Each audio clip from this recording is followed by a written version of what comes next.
이제 우리가 볼 마태복음 5장부터 7장까지는 예수님의 산상수훈으로 알려진 말씀입니다. 산상수훈 또는 산상설교는 산 위에서 말씀하신 예수님의 말씀입니다. 예수님의 설교입니다. 그 중에서 5장 1절부터 12절은 여러분들 잘 아시는 팔복에 대한 말씀이고, 오늘은 팔복 중에서 첫 번째 복인 심령이 가난한 자에 대해 살펴보도록 하겠습니다. 예수님께서 세례 요한에게 세례를 받으시고 공생애를 시작하시면서 가장 먼저 하셨던 일은 광야에서 목숨을 걸고 40일 동안 금식 기도하셨던 일입니다. 어떤 사람들은 제가 예전에도 말씀드린 것 같은데, 어떤 사람들은 예수님께서 40일의 금식 기도를 하셨기 때문에 자기도 나도 40일 금식 기도를 해야겠다, 할 수 있다, 이렇게 건방진 시도를 하는 분들이 있는데요, 이것은 아주 어리석고 교만한 마음입니다. 여러분은 그렇게 하지 마세요.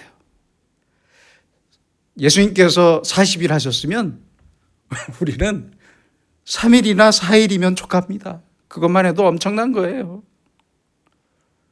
예수님께서 광야에서 기도하실 때 내가 꼭 40일을 채워서 금식 기도를 해야겠다, 이렇게 생각하시면서 기도를 시작하셨다고 생각하지는 않습니다.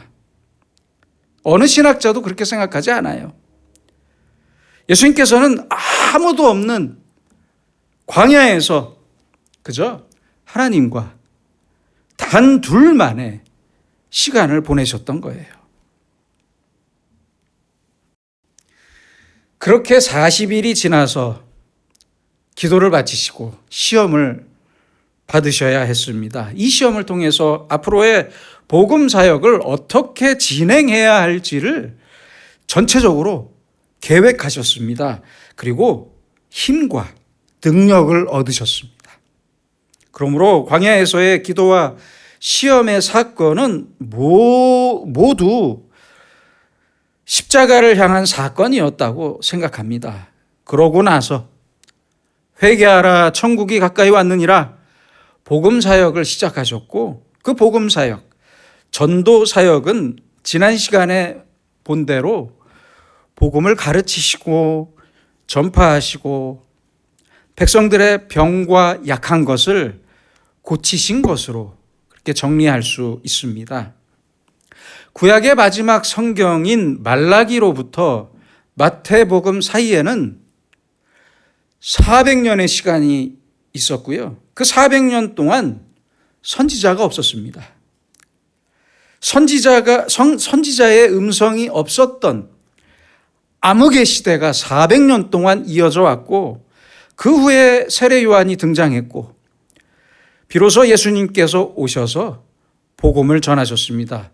아주 오랜 구약의 말씀이 바로 예수님으로 성취되었습니다. 그래서 구약의 말씀이 바로 오늘 성취되고 현실화된 것을 강조하는 것이 바로 마태복음입니다. 오늘부터 보게 될 마태복음 5장에서 7장에 기록된 산상수훈의 말씀은 예수님께서 전하신 천국 복음에 대한 정수이며 새로운 율법이라고 할 수 있고, 새로운 복음에 대한 아주 총괄적인 요약이라고 할 수 있습니다. 5장 1절로 12절은 팔복에 대한 말씀이고, 그중 첫 번째는 심령이 가난한 자입니다. 자, 이제 가장 먼저 생각할 것은 복입니다. 복. 이스라엘 사람들도 복을 많이 기대했습니다. 아니 사람이라면 다 그렇죠. 그런데 중요한 것은 그때나 지금이나 복이 무엇이냐는 것입니다. 복을 내가 어떻게 생각해야 하느냐가 문제입니다. 복을 어떻게 생각하느냐가 바로 그 사람의 사람됨을 결정하기 때문입니다. 지금 우리의 소원은 무엇입니까? 또한 가장 어려울 때의 소원은 무엇이고 반대로 가장 성공했을 때의 소원은 무엇입니까? 더 나아가 이 세상을 떠날 때 내가 죽는 순간 나의 마지막 소원은 무엇일 것 같습니까? 내가 가장 추락했거나 가장 높이 있을 때 그리고 나의 마지막 소원이 바로 그 사람의 인격과 신앙이라고 생각합니다. 예수님께서는 오늘 복에 대해서 말씀하십니다. 가장 먼저 심령이 가난한 자는 복이 있다고 말씀하십니다. 그런데 가장 먼저 이런 생각이 듭니다. 왜 부한 자가 복이 있지 않고, 그렇죠? 가난한 자가 복이 있는 겁니까? 가난한 자는 문자 그대로 가난한 사람을 뜻합니다. 별다른 뜻이 있는 게 아니에요. 그래서 한번 생각해 보겠습니다. 가난한 사람은 단순합니다. 복잡하지 않아요. 가난한 사람은 소원이 복잡하지도 않고 가장 기초적인 문제에 대한 소원을 생각합니다. 한 끼의 식사를 위해 기도하고 몸을 누울 수 있는 곳이면 족합니다. 만족합니다. 그래서 가난한 사람은 단순한 마음을 가진 사람을 말합니다. 예수님께서는 바로 이 사람에게 복이 있고 천국이 이 사람의 것이라고 말씀합니다. 왜요? 가난한 사람은 예수님의 복음을 받아들이기가 쉽기 때문입니다. 너무 쉬워요. 반대로 부한 사람, 가진 것이 많은 사람, 그 가진 것을 지키기 위해 생각이 복잡한 사람은 예수님의 복음을 받아들이기가 쉽지 않기 때문에 가난한 사람이 복이 있는 것입니다. 다시 말하면 심령이 가난해서 천국의 복음, 예수님의 복음을 받아들일 수 있는 준비가 되어 있는 사람, 이 사람에게 복이 있다는 말씀입니다. 가난한 사람은 신분의 지위가 낮은 사람을 말합니다. 그 위치 때문에 천대와 홀대를 받는 사람을 말합니다. 또한 지배자가 아닌 억눌린 사람을 말합니다. 그리고 가난한 사람은 하나님만 바라봐야 하는 위치의 사람입니다. 그래서 물질적으로나 정치적으로, 사회적으로 이 세상에 대해서 별다른 소원이 없는 사람이에요. 심령이의 헬라어 단어는 푸뉴마티이고 이 말은 영혼에 대하여라는 뜻입니다. 영혼에 대하여. 그래서 심령이 가난한 사람은 영혼에 대하여 가난한 사람이라는 뜻입니다. 또한 가난하다는 말은 영적인 것과 물질적인 것으로 나누어서 생각해 볼 수 있습니다. 영적으로 가난하다는 말과 물질적으로 가난하다는 것은 분명히 다른 말이지만 물질적으로 가난하다는 것으로부터 우리는 꼭 배울 것이 있습니다. 먼저 물질적으로 가난한 사람을 생각해 봅시다. 배고픈 사람을 먼저 생각해 봅시다. 거지는 웬만해서는 소화불량에 걸리지 않아요.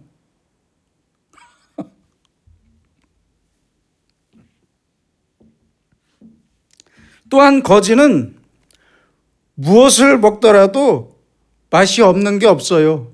다 맛있어요. 지금도 우리나라에는 굶주리는 사람들이 분명히 있지만 예전에 우리 못 살았을 때는 훨씬 더 많았잖아요. 동네에 거지들 많았어요. 6.25 전쟁 이후로 그때의 거지들을 보면 구걸에서 얻은 음식을 한 자루에 다 섞어서 넣고 나중에 그걸 먹을 때 보면 아주 맛있게 먹습니다. 맛있게 먹어요. 저도 예전에 초등학생 때 거지가 길거리에서 밥 먹는 걸 한번 본 적이 있어요. 배고픈 사람은 그래서 입맛이 까다롭지도 않고 소화불량도 없어요. 소화제 먹는 거지 보셨어요? 거지는 거지 같은 음식이라도 다 맛있고 소화합니다. 그래서 심령이 가난한 사람, 영적으로 가난한 사람도 하나님의 말씀을 잘 먹을 수 있고 받아들일 수 있는 준비가 된 사람입니다. 또 하나는 영적인 가난이 영적으로 부한 것과 비교할 때 무엇이 다르냐는 것입니다. 지식을 놓고 생각할 때 지식이 부한 사람들, 지식이 많은 사람들은 자신이 모르는 게 없다고 생각해요. 그렇죠? 이런 사람들은 어때요? 특징이 남의 말을 잘 듣지 않습니다. 자기만 잘난 체 하다가 자기 울타리 안에 갇히고 맙니다. 그런데 막상 대화해보면 별로 아는 것도 없으면서 아는 척하고 다른 사람에게 뭘 모른다면서 무시하고 멸시합니다. 그렇죠? 참 불쌍한 사람입니다. 특히 남편들이 그런 것 같아요. 남편들이. 우리 교회 집사님들 말고 다른 교회 집사님들 보면 그런 분들이 많이 있는 것 같아요. 아내에 대해서.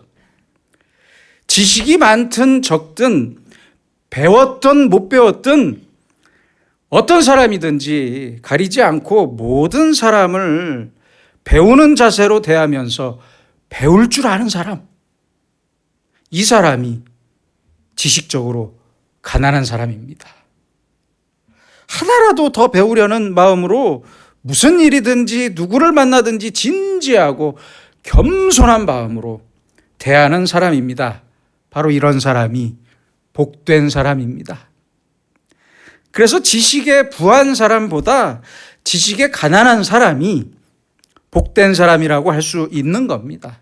또한 도덕적으로도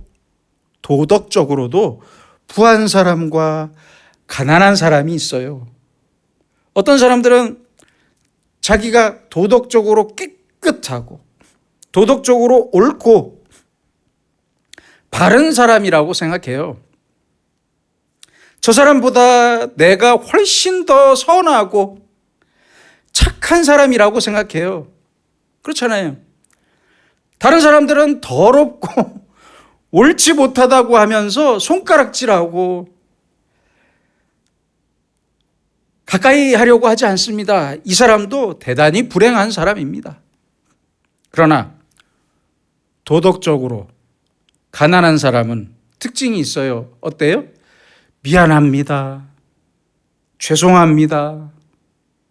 이런 말을 쉽게 할 줄 알아요. 선하고 깨끗한 사람들이 저렇게 많은데 나는 왜 이렇게 악하고 나는 왜 이렇게 거짓된 사람일까? 이렇게 스스로에 대해서 고민해요. 도덕적으로 아주 가난한 사람이에요. 나는 죄인입니다. 나는 이 죄에서 벗어날 수 없는 사람입니다. 이렇게 쉽게 고백하고 인정하는 사람, 이 사람이 도덕적으로 가난한 사람입니다.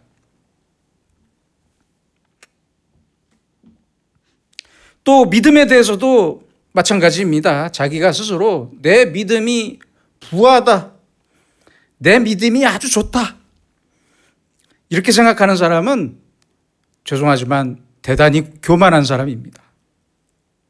교회에 교인이 아무리 많아도 자기가 가장 믿음이 좋다고 생각해요. 그래서 싸우는 거예요. 교회 안에서. 그렇죠?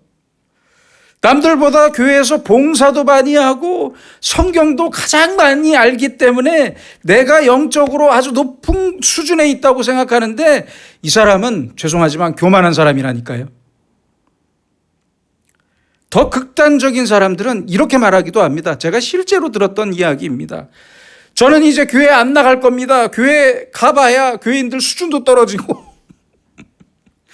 목사님의 설교도 별로 들을 게 없어서 그냥 집에서 혼자 예배할 겁니다.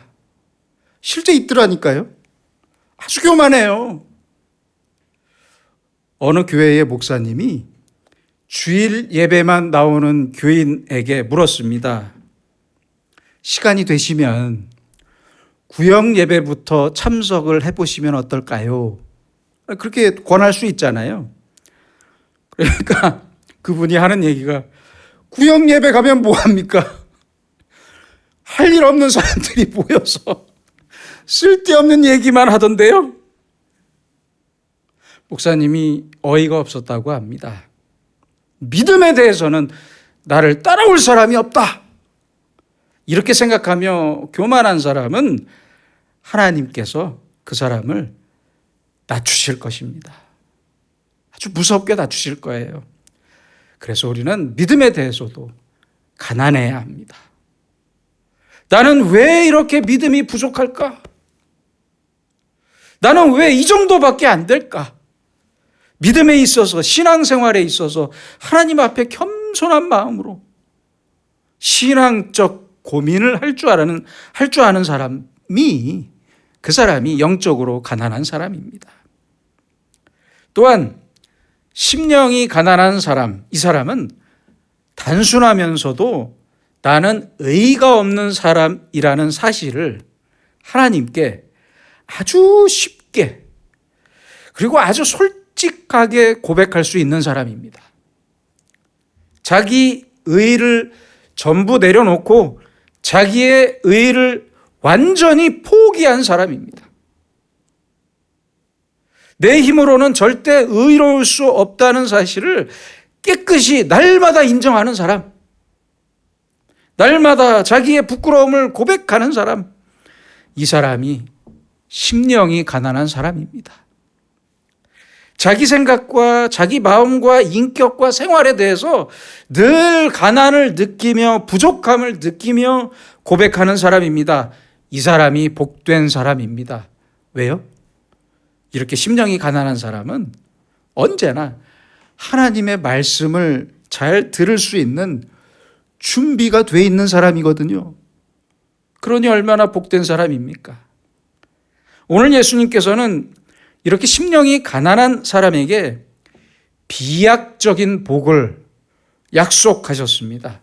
심령이 가난한 자는 복이 있나니 천국이, 세상에 천국이 그들의 것임이요. 얼마나 놀라운 축복입니까? 이게 복입니다. 이게 천국은 심령이 가난한 사람들의 것이다, 분명히 말씀하셨습니다. 그러므로 예수님께서 처음으로 전하셨던 복음, 회개하라, 천국이 가까이 왔느니라, 내 앞에 손만 뻗으면 닿을 수 있는 그 가까운 곳에 천국은 있고 심령이 가난한 사람만이 그 천국을 소유할 수 있다는 말씀입니다. 그래서 우리는 이 말씀을 늘 고민하며 살아야 합니다. 내가 심령이 가난한 사람이었다면 지금 어떤 말을 했을까? 고민해야 합니다. 내가 심령이 가난한 사람이었다면 지금 어떤 행동을 했을까? 내가 심령이 가난한 사람이었다면 지금의 기도가 하나님께서 들으시기에 옳은 기도였을까? 고민할 줄 알아야 합니다.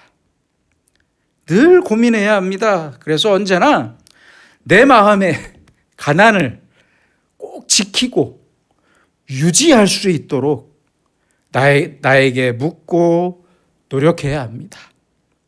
그 어느 때라도 내 마음이 잠깐이라도 교만해지지 않도록, 나를 앞세우거나 쓸데없는 자랑에 빠지지 않도록, 지식과 도덕과 믿음에 대해서 절대 교만해지지 않도록 나를 단속해야 합니다. 조심하고 또 조심해야 합니다.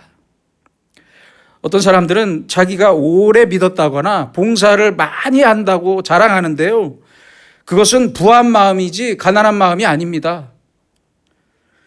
교만한 마음이지 겸손한 마음이 아닙니다.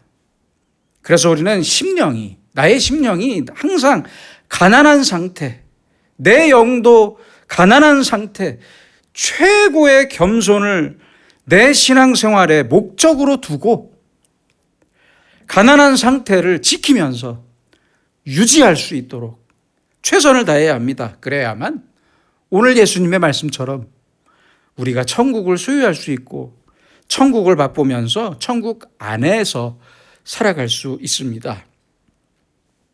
여러분, 한번 생각해 봅시다. 만약 우리 중에 누가 가끔 주일 예배를 빠진다고 합시다. 그러면 그 주일 예배를 빠지는 그 사람보다 내 믿음이 더 우월하다고 할 수 있는 겁니까? 그럴 수 없습니다.